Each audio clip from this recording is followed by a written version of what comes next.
It's a great honor for me to be here before you speaking on the challenges faced by independent journalism in the 21st century. And I'm speaking with a great sense of responsibility and aware of a huge burden on my shoulders because of the nature of the audience. My fear is that if I give too honest an account of the challenges and speak too frankly about all the threats and dangers that journalism has to confront, then you might feel discouraged about entering the profession that you are now studying about in college. Because the fact is that the career path that you have chosen is honorable without doubt. It's essential. It's very, very necessary for a country like ours at a time like this. But it is also a very difficult path. It's a challenging path. As students of journalism, but more importantly, as people who read newspapers, who listen to what's happening on the radio, who watch television, who use the internet, you are well aware of the fact that journalism in India today and the media as a whole is going through something of a crisis. And I will attempt to focus on what I believe are 4 or 5 broad challenges that we are dealing with, that the media in India is dealing with. And in fact, I would say the media around the world, because why confine ourselves to what's happening in India? The fact is that many of the challenges that we face are being faced by colleagues in different countries. Many of the opportunities that technology provides us are available to colleagues around the world. And there's every reason for us to want to learn from each other's experiences. But for the purposes of today's lecture, I thought I would focus on 4 or 5 broad themes and of course fill them in with details. Broadly under the rubric of challenges that we face. And I hope by the end of the lecture to have given you an honest and objective account, a sobering one, but perhaps not one that is going to deter you. In fact, I am a believer in the possibility of independent journalism surviving and thriving in India, even under these very difficult times. And I hope to leave you with some sense of optimism for the future, even though the challenges we face should not be minimized in any way. And let me start with the most obvious. The first challenge will be the most obvious one, which is the political attitude of those who are in power towards independent journalism. Now, it shouldn't be surprising that a government, any government, would be very, very mindful of what appears in newspapers or what comes on TV as far as news goes on the internet. every government has, or at least in our part of the world, PR departments, publicity, external publicity, press and information bureaus, with the view to putting forward the government's point of view. And the fact is that it is not the job of the media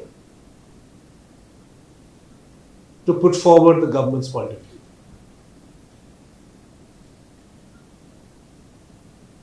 This is not to say that if the government says or does something, we will not or should not report it. But media in a democracy cannot be reduced to being a mouthpiece of the government.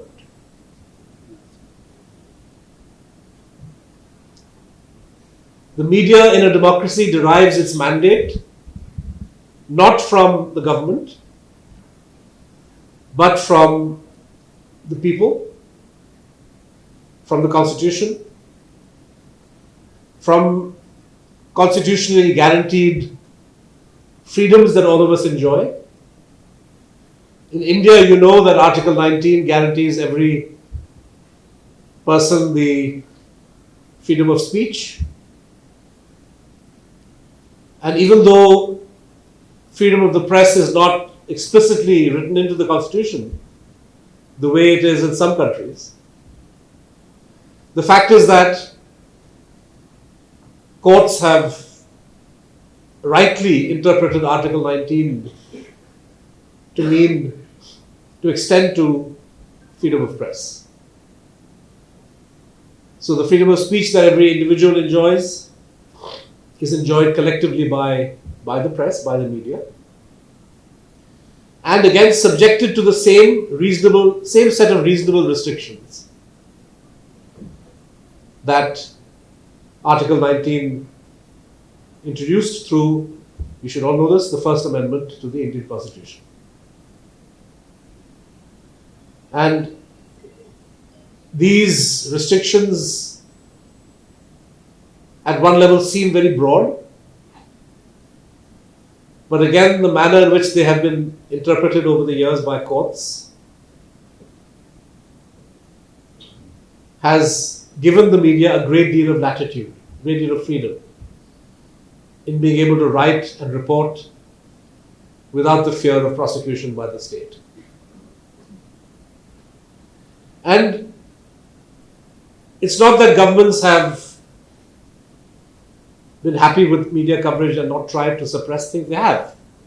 There have been dark moments in the past when governments have tried explicit censorship, for example, during Indira Gandhi's emergency. And it's not as if governments don't have other means of putting pressure, and I'll discuss some of those. But it is my belief, my experience, and the experience of my colleagues that we are passing through a situation in India today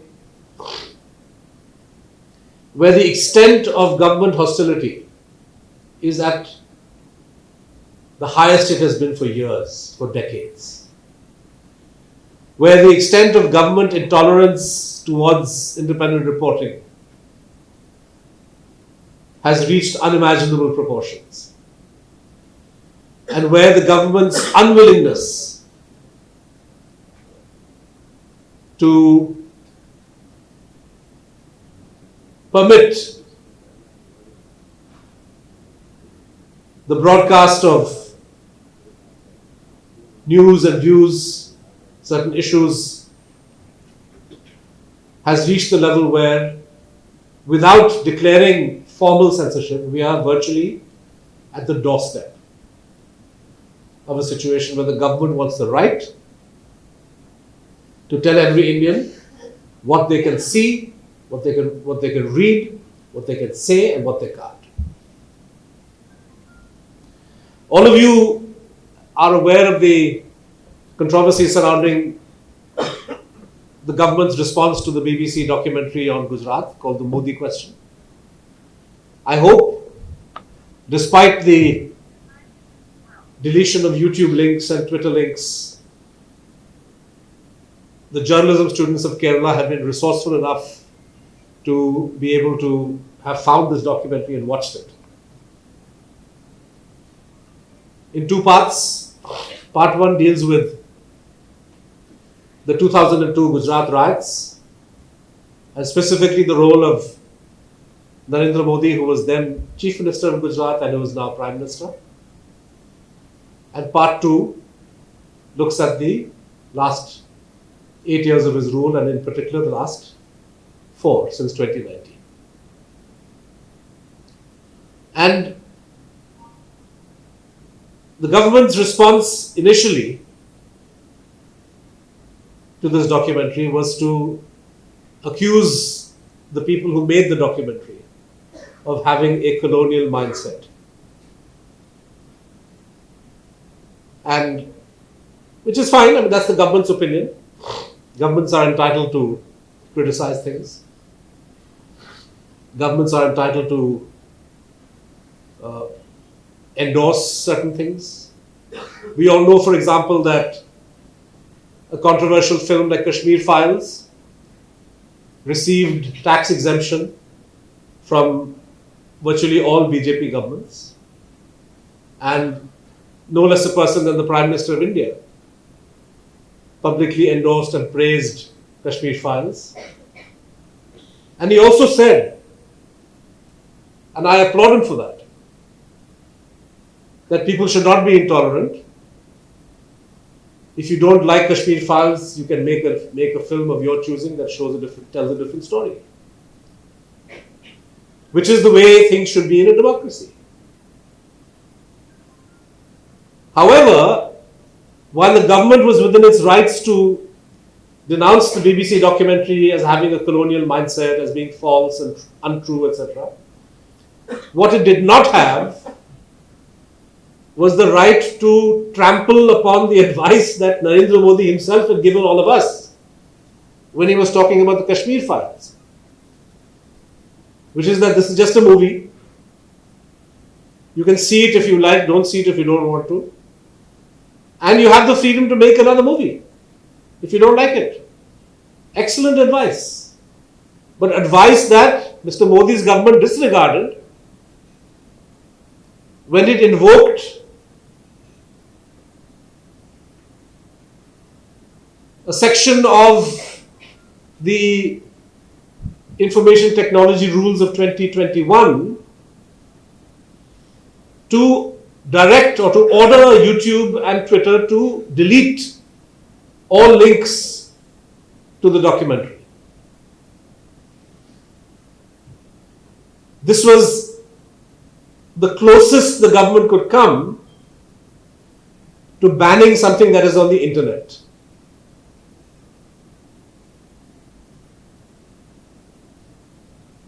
So it made sure that the video links disappeared from YouTube. It made sure that if you are looking for the video on Twitter, you will not find it, because it directed Twitter and YouTube to delete these, and it invoked its powers under the IT rules of 2021. In effect, banning the documentary, although not quite banning, because in the internet era, it's not an easy matter to ban something. And I would argue, in fact, that the government does not have any statutory power to do that. However, when students tried to watch this documentary on campuses, the response of the state directly in the form of the police in some places, but more importantly, working through supposedly independent vice chancellors of universities, the response of the state was to widen the ambit of the ban and try to prevent people at large from even watching this on their phone. Today we've run the news on the wire of 8 students of Central University in Ajmer who have been suspended and expelled from their hostel for 2 weeks. Why? Because they watched the documentary on their phone.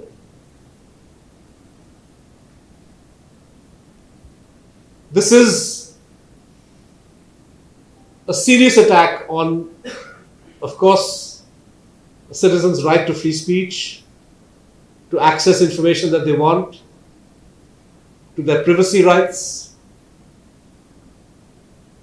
to a student's right to education.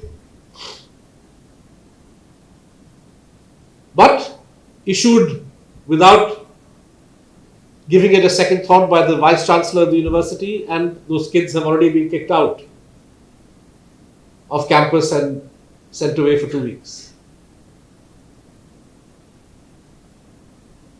I don't want to enter into a lengthy discussion about the documentary itself, but there is an aspect that concerns the media directly,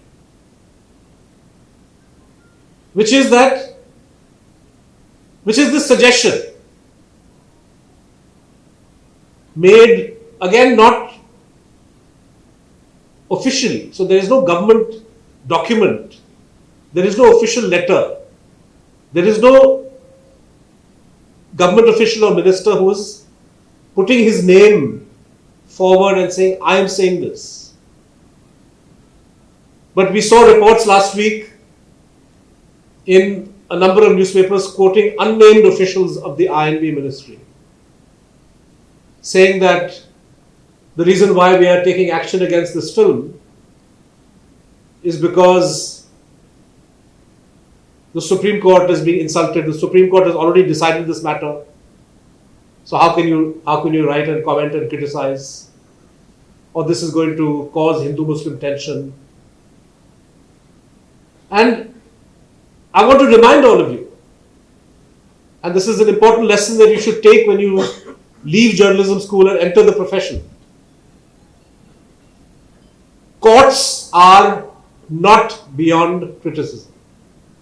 I'm not saying that the documentary does that. In fact, I would argue that it doesn't. But just like the Home Minister and various senior BJP leaders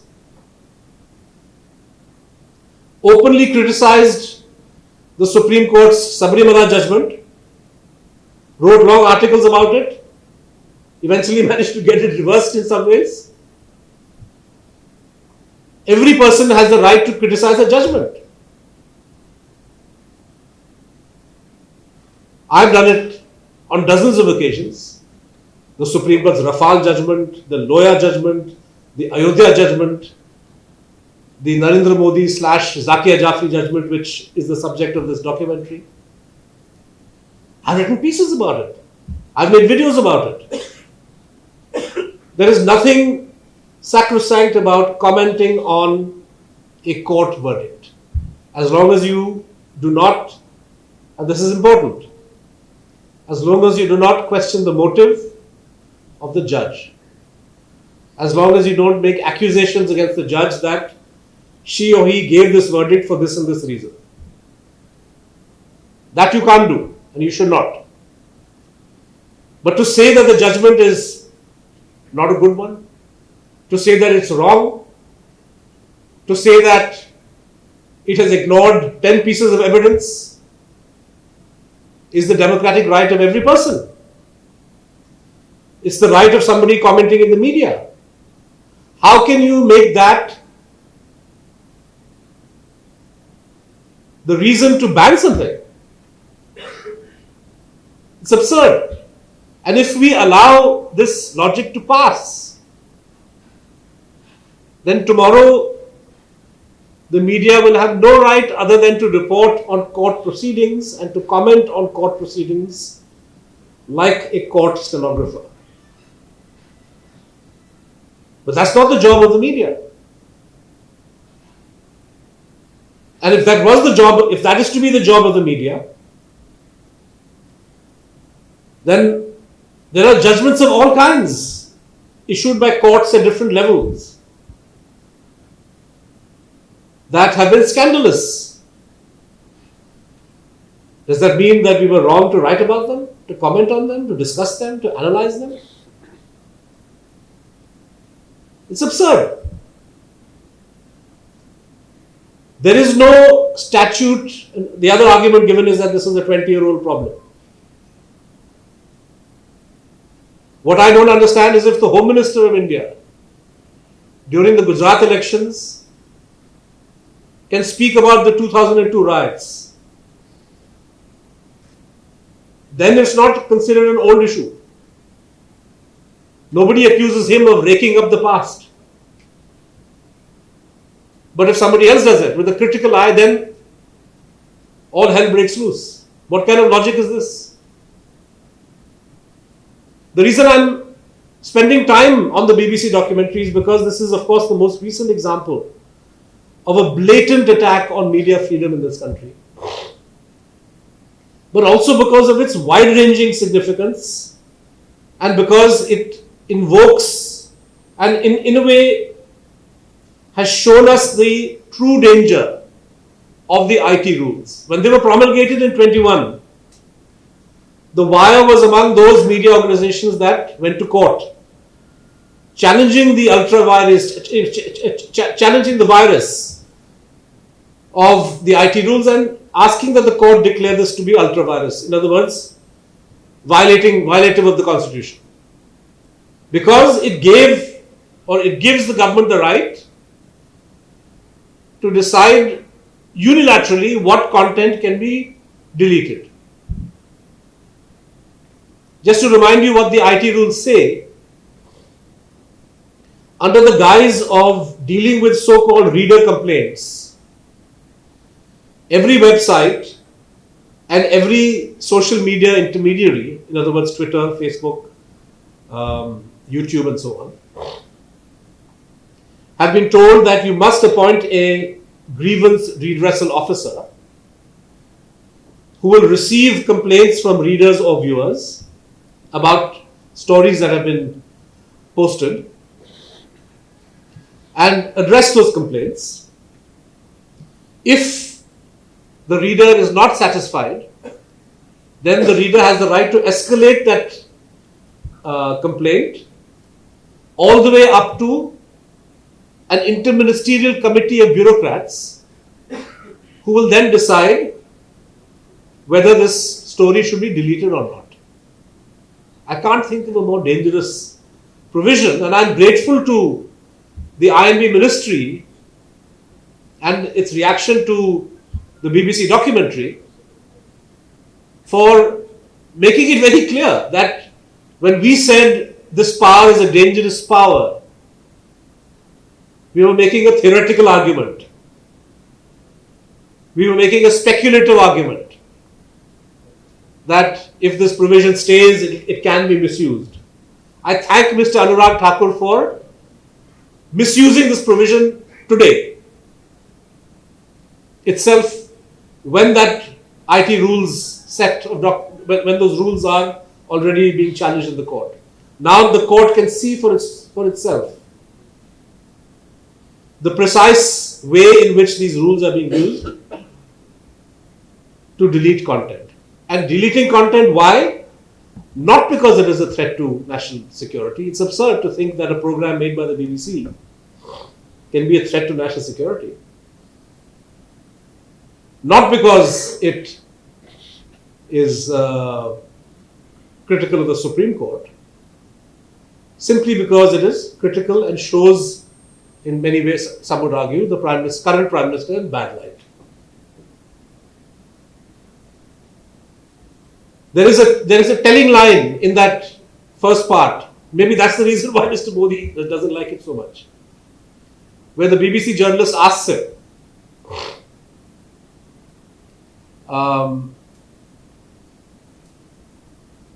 that with the benefit of hindsight, this is when Mr. Modi is Chief Minister. And this recording was made maybe in April 2002. She asked Mr. Modi, after first telling him that there's been a lot of criticism about the handling of the violence and the fact that so many people were killed and so on. She asks him, and he denies all of that. She asks him, would you have done anything differently? And he says, yes. I would have handled the media differently. And the reason he said that is because the 2002 violence was in many ways the first time that the Indian media fearlessly covered on an ongoing basis the communal violence as it was happening. Most of you are too young to remember or even to have read about the 1984 massacre of Sikhs in Delhi, when after Mrs. Gandhi was killed, it was a Congress government in those days, more than 3,000 Sikhs were massacred in the capital city alone, with the police standing by and watching, and with the participation of politicians, ruling party, Congress party politicians. The media at that time, sadly, did not tell the people of India the truth of what was happening.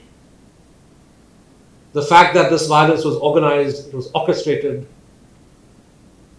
that there was full complicity of the police and the ruling party, all of this was hidden from the public by the media of India. There was no television in those days. Our newspapers did a terrible job. Many national newspapers even tried to justify the killing of Sikhs. And it was only thanks to a report by the People's Union for Civil Liberties and the People's Union for Democratic Rights at the end of 1984 that the first systematic documentation about the role of Congress party politicians and the role of the police began to be assembled. A job that the media was meant to do, and which it didn't, was done by human rights activists. The kind of people who today get labeled as urban Naxals. They were active then too, and they did a very good job. But in 2002, I suppose some lessons had been learnt. Television news had also started. And the violence from the Godhra train fire onwards, Gulbarg Society massacre, Naroda Patia, lots of other incidents that were happening, were shown live on TV. And people were asking questions immediately. And what is the Chief Minister doing? How can he allow all of this killing to happen in his capital city? If he's supposed to be such an efficient Chief Minister? If he's supposed to believe in good governance?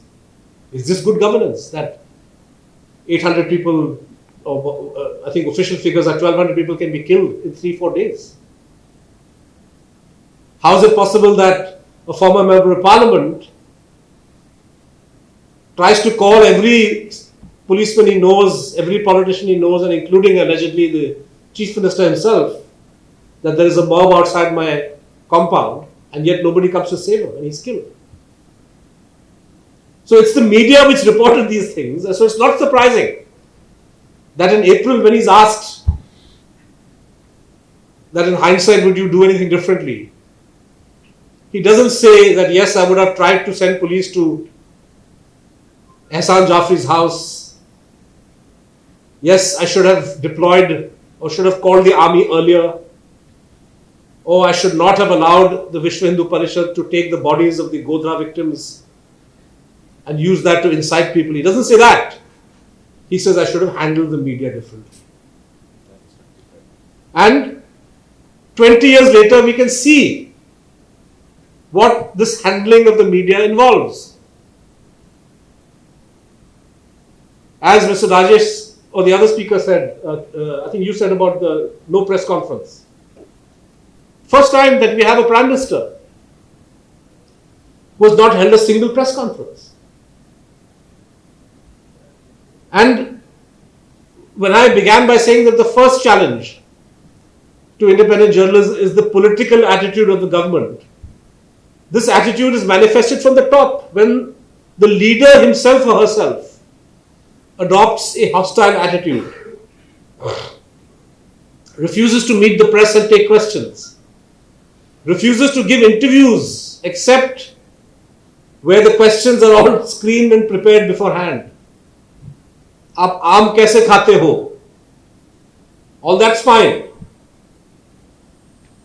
But when Karan Thapar asked back in the day, 2002, and this is a clip that I'm sure all of you have seen, asked him to respond to what the Supreme Court had said. The Supreme Court had called him a modern day Nero who looked the other way while the city was burning. So he first disputed what the Supreme Court said, and then he asked for a glass of water, and then he ended the interview. And since then, he has refused to give interviews in a situation where the questions are not somehow sorted out beforehand. You have ministers in his government who attack the media, they use terms like prostitutes. And it is this political attitude of hostility that any media which does not serve as a transmission belt for what we want to say, any media which doesn't play that role is against me, is hostile,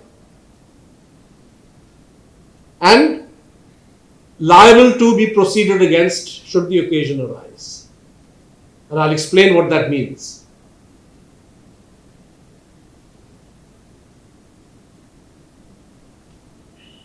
The fact of the matter is that despite India being a so-called free market economy,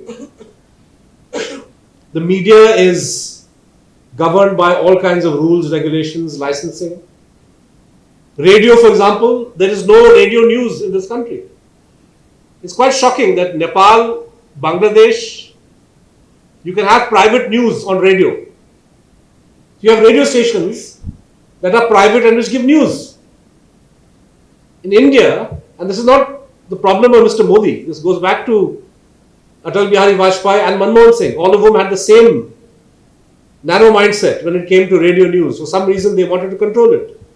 So India is the only democracy in the world where you can have a private newspaper, you can have a private TV station, you can have a private website, but you cannot have news, private news on the radio. The licensing system doesn't allow it.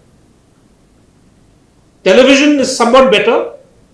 There is a provision for TV license under the Broadcasting Act. But the way this operates is highly selective and tightly controlled by the government. As we saw in the case of the Kerala channel Media One, where the government arbitrarily decided to terminate its license for reasons that it refused to disclose to the organization or to make public in court. Fortunately, the Supreme Court has stayed that entire process, but who knows how and when it may be revived in the future. The fact is that television stations, if they are seen by the government as hostile or critical in some way, there is enough in the licensing regime to enable the government to throttle your voice. And we have seen this power being used. This power also operates in other ways. For example, when Quint, which is a website, was trying to set up a TV station for broadcast, Raghav Behal was trying to do this. Permission never came. But when Arnab Goswami was setting up Republic TV, permission was granted immediately. So this cherry picking of files, of applications, the government no doubt says it has some objective criteria, but we don't know what these criteria are.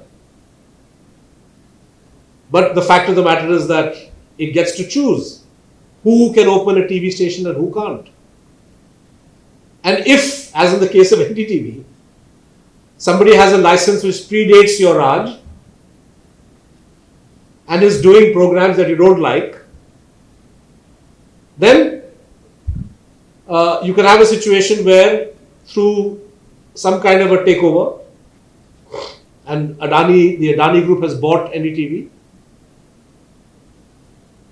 and already you can see some of the changes. When Quint, which is a website, was trying to set up a TV station for broadcast. Raghav Bahl was trying to do this. Permission never came. But when Arnab Goswami was setting up Republic TV, permission was granted immediately. So this cherry picking of files, of applications, the government no doubt says it has some objective criteria, but we don't know what these criteria are. But the fact of the matter is that it gets to choose who can open a TV station and who can't.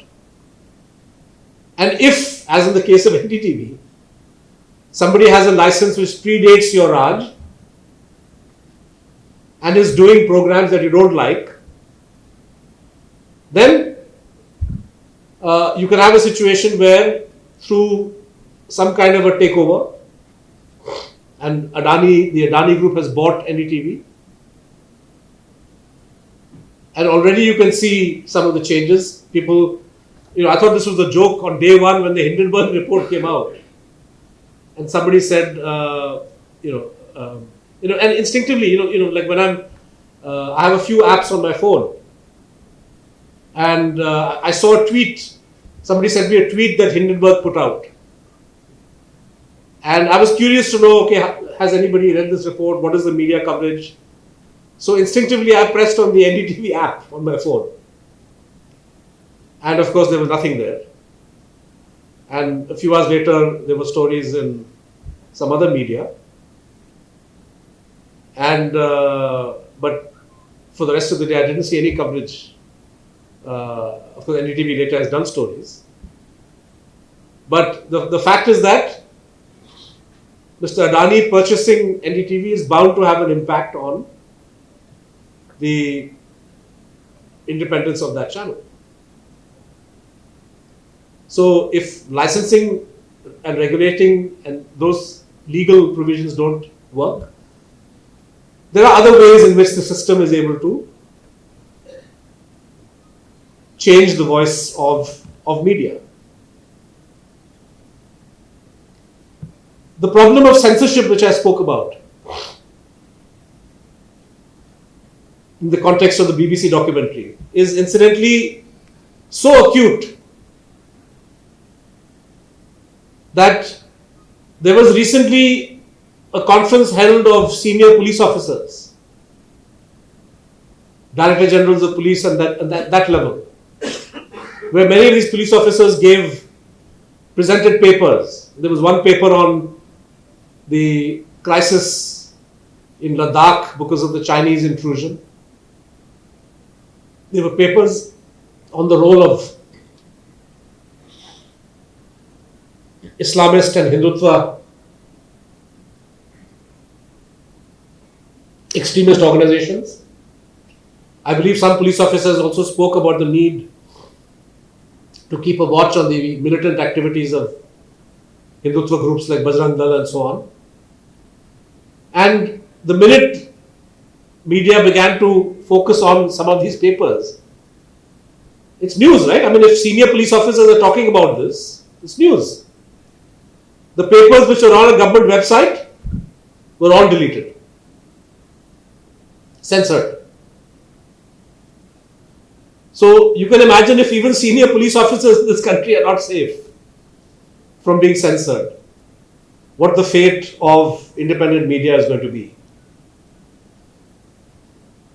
Sadly, the challenges to independent journalism go beyond things like the IT rules or some instruction to censor a particular video or to delete a particular story. It has extended to the intimidation, harassment, and regrettably even the arrest of journalists. And today, I would say that we would be foolish not to recognize this as a major occupational hazard of being a reporter in this country. Our colleague Siddiq Kappan has been in jail now for 2 years and 4 months. For what? For attempting to do a story on the gang rape in Hathras. First charged under the Unlawful Activities Prevention Act, then under the Prevention of Money Laundering Act. He gets bail despite getting bail, and I don't understand what kind of system this is. That you get bail from the Supreme Court or a High Court, in the case of PMLA, and the legal process to release you, which involves some complication of sureties, it's so difficult that weeks and months can go by and you can still not be released. Is this not contempt of court? But Kapan continues to be incarcerated. In Kashmir, Fahad Shah and Sajjad Gul, two journalists writing in English, arrested under the UAPA. One of them gets bail under UAPA and they are promptly arrested under the Public Safety Act, which allows the government to hold you for 1 year. No questions asked. The charge against Fahad Shah is so absurd, I can't resist sharing a small part of it with you. The charge against him is that in his magazine Kashmir Wala, he published 12 or 13 years ago an article by some professor in Kashmir, which was deemed to be seditious in nature. A 13-year-old article becomes a reason to arrest somebody under the anti-terror law. Absurd. But if that is not absurd enough, as part of the police inquiry, and this is really hilarious, the acting editor of Kashmir Wala, who was a young boy called Yashraj, he gets a summons. Now Yashraj is around 27 or 28 years old.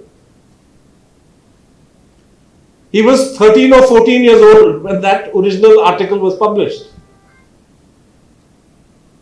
And the police summoned him to give an explanation as to why this article was published. This is the absurdity of the system, where journalists can be just harassed at will. Every day we come across instances of colleagues in Jammu Kashmir who do a story which the government doesn't like,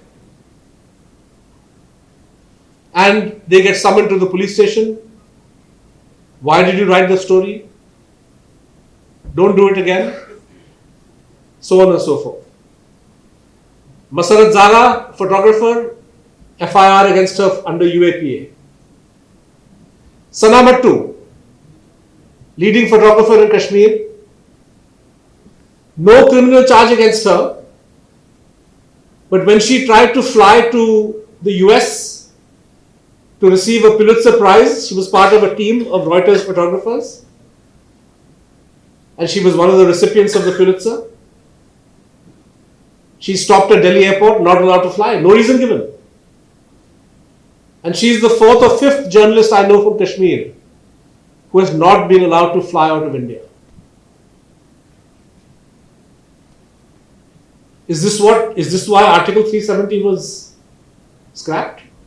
I thought we were told that Article 370 was scrapped so that the Constitution of India will fully apply in Jammu Kashmir. Which part of the Constitution of India allows the government to prevent a photographer who is receiving an international award and against whom there is no case from flying? So these challenges that the rest of us are dealing with is magnified tenfold in Jammu Kashmir.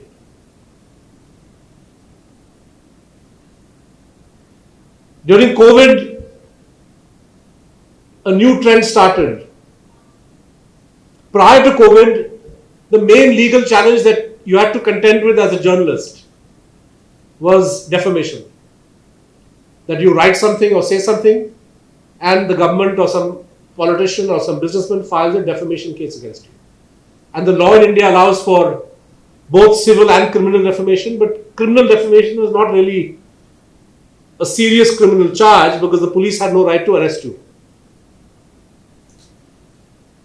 During COVID, a number of state governments began to invoke the Disaster Management Act and the Epidemic Diseases Act in order to harass and intimidate journalists who were doing stories which showed the government in bad light. So Andrew Sam, who is the publisher of a Coimbatore-based local website called Simplicity, they ran a couple of stories on shortages in ration shops in Coimbatore. He was arrested by the police under the Epidemic Diseases Act. Absurd. Normally, in a democracy, a story of this kind should serve as an alarm bell for the government. Somebody higher up should see this story and then instruct the local officials to make sure that there is ration in the shops. But the publisher gets arrested. Zubair Ahmed, who was a freelance reporter in Port Blair and Andamans, on Twitter he questioned the Andaman police, Port Blair police, for placing a family under quarantine simply because they spoke to a COVID patient on the telephone. It's absurd, right? Why should he be quarantined for speaking to somebody on the phone? So he made fun of the Port Blair police on Twitter. He gets charged under Epidemic Diseases Act, under Disaster Management Act. And it took him a whole year and a half before he was finally able to get this stupid case dismissed by the Calcutta High Court.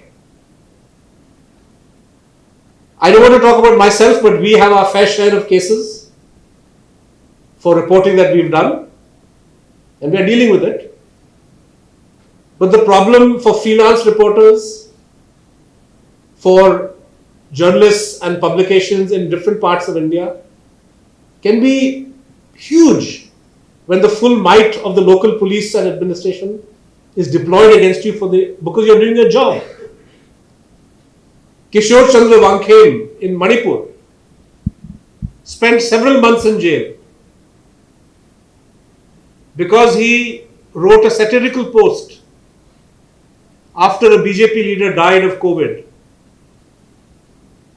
questioning the utility of cow dung and cow urine as a cure for COVID. Now, a lot of the BJP guys apparently were saying this, that cow dung will help, cow urine will help. So when this guy died, Kishore Chandra Wangkhem said, what happened? He gets arrested under, I think, the National Security Act.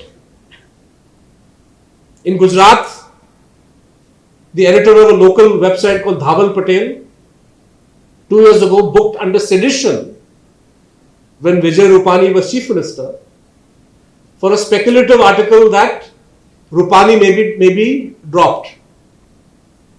Sedition. Vinod Jose, Rajdeep Sardesai, Mrinal Pandey, senior journalists, charged by the Delhi police for sedition, for alleging that a farmer who died in Delhi's 2021 protest, January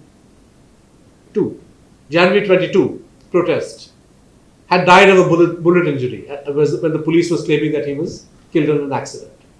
How does this become sedition?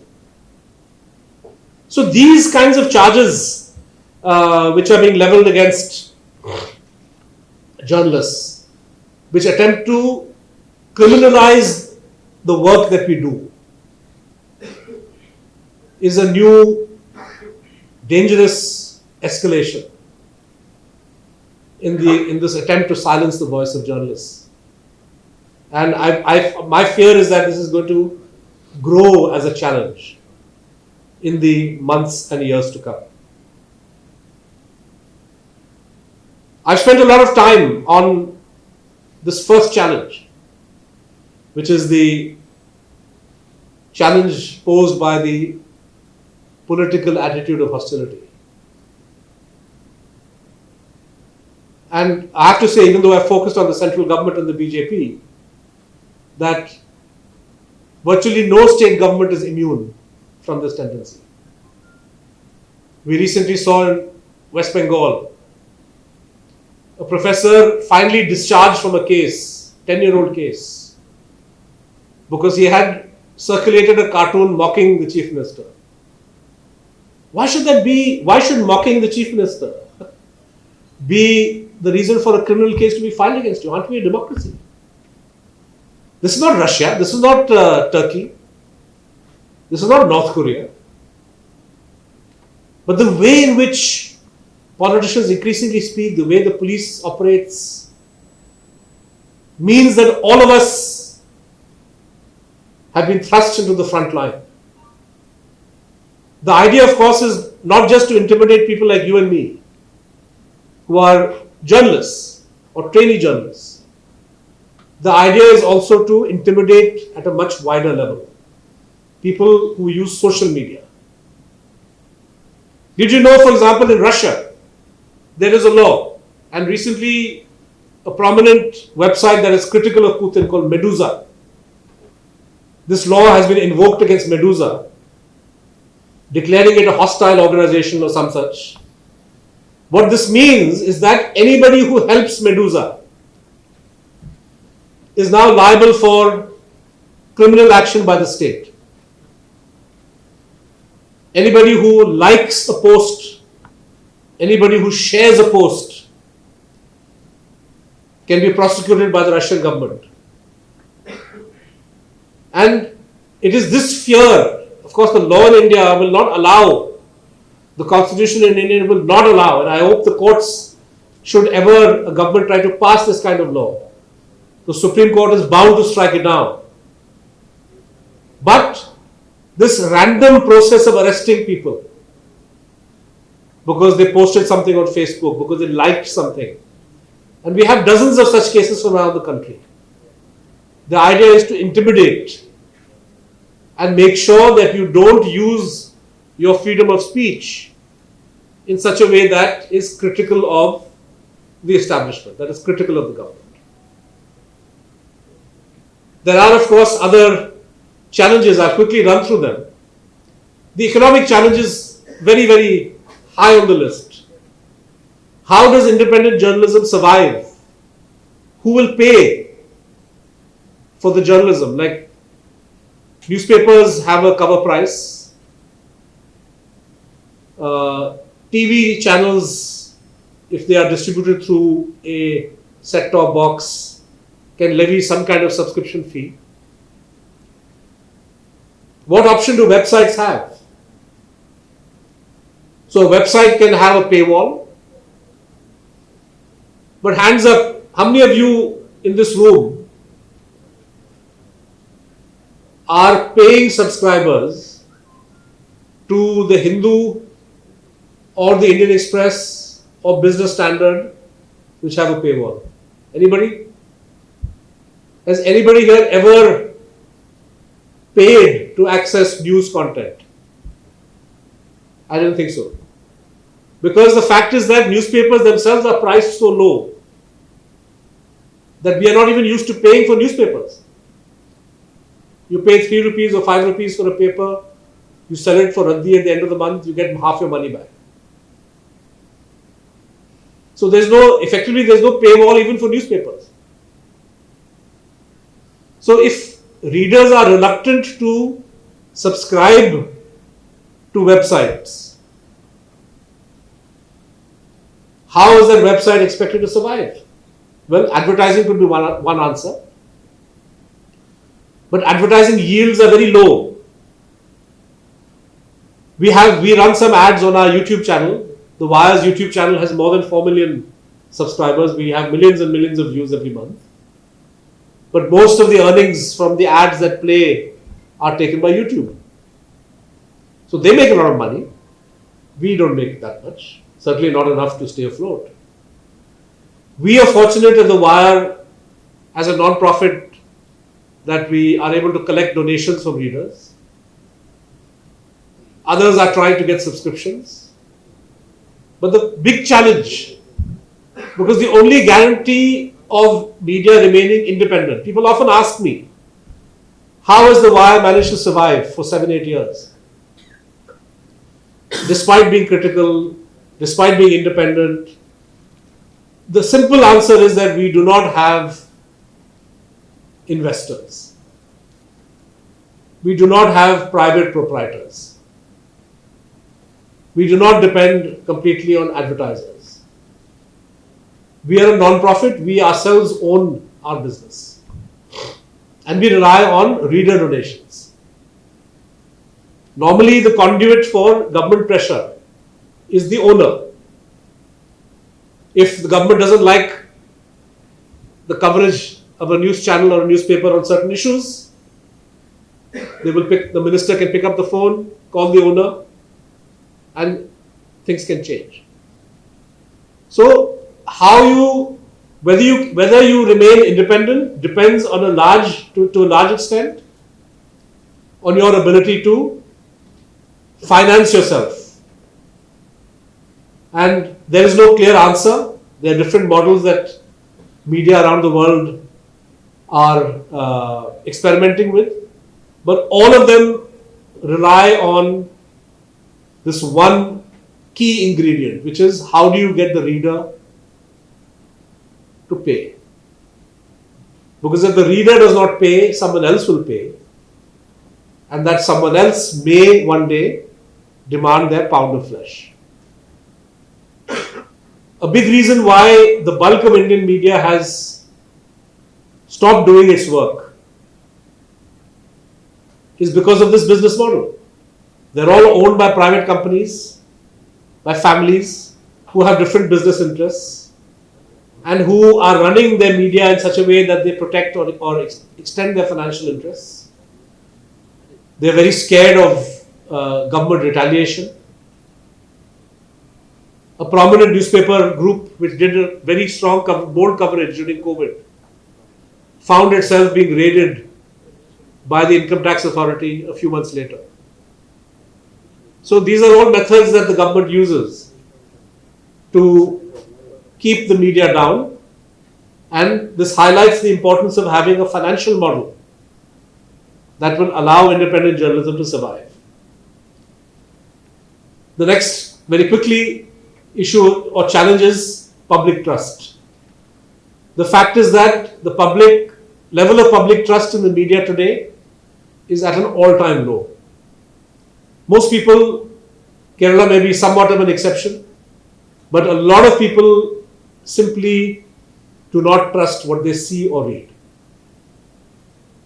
And the reason for this is because in a democracy they expect media to ask questions of those who are in power. But if media, because of its business model, because of government intimidation, stops playing that role, if it's going to stop asking questions to those who are in power, then it doesn't surprise me that the level of public trust in journalism as a whole will have come down. So reviving this public trust, getting people to have faith in what we publish, what we produce, is another big challenge for independent journalism. And the last point I wanted to make, because time is running out, the last point I wanted to make was the relationship between journalism and social media platforms. The fact of the matter is that a publication like The Wire is able to reach millions of people because of social media.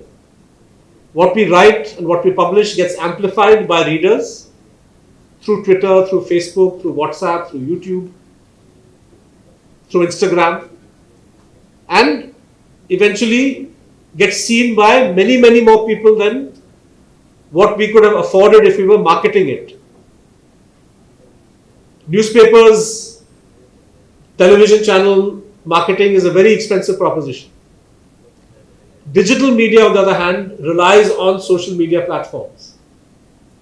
But this depends crucially on the social media platform being an objective principled player. Of course, social media platforms need to make money.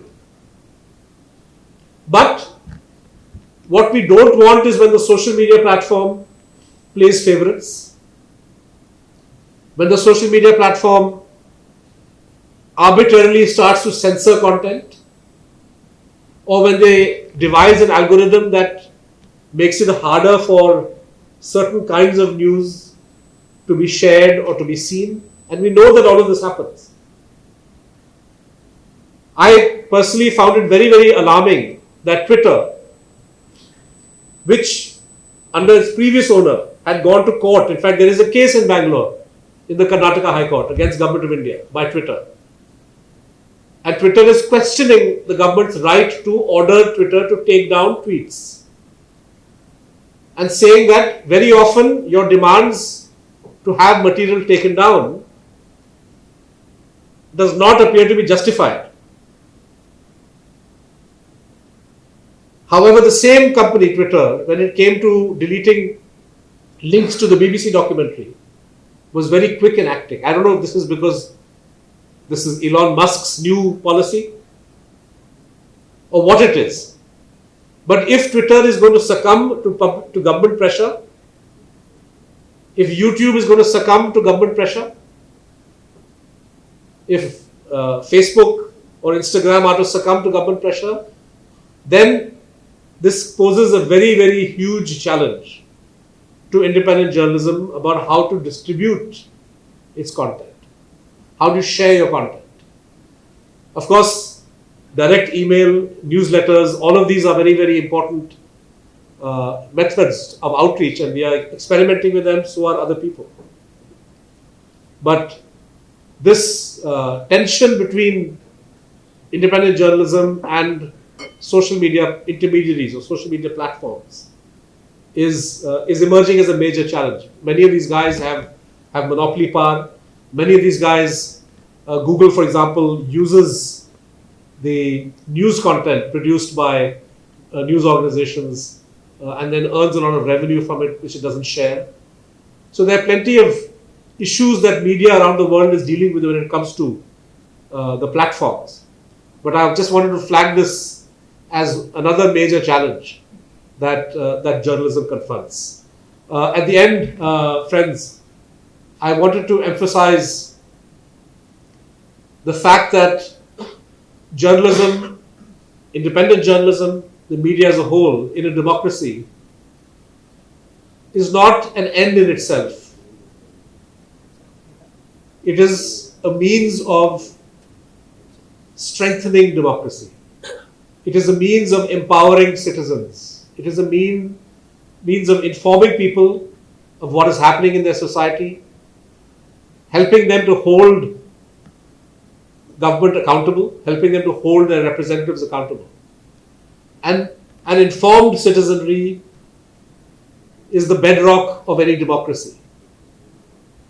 An informed citizenry is an empowered citizenry. And the link between being informed and being empowered, the link, it's the media that plays that role, which in informing and empowering. And if we are not able to face up to the challenges that I mentioned, of political pressure, legal pressure, financial pressure, pressure from the social media platforms, and if we lose the trust or are unable to retain the trust of the people, it is ultimately democracy as a whole which is going to suffer. Because media which shuts its eyes to what's happening will be of no use to citizens, to people, when their rights are being trampled, when decisions are taken which go against their interests. It's only an independent media, a fearless media, a media that is able to rise above these challenges, that can play its role as a watchdog and as a sentinel for citizens in a society like ours. Thank you very much.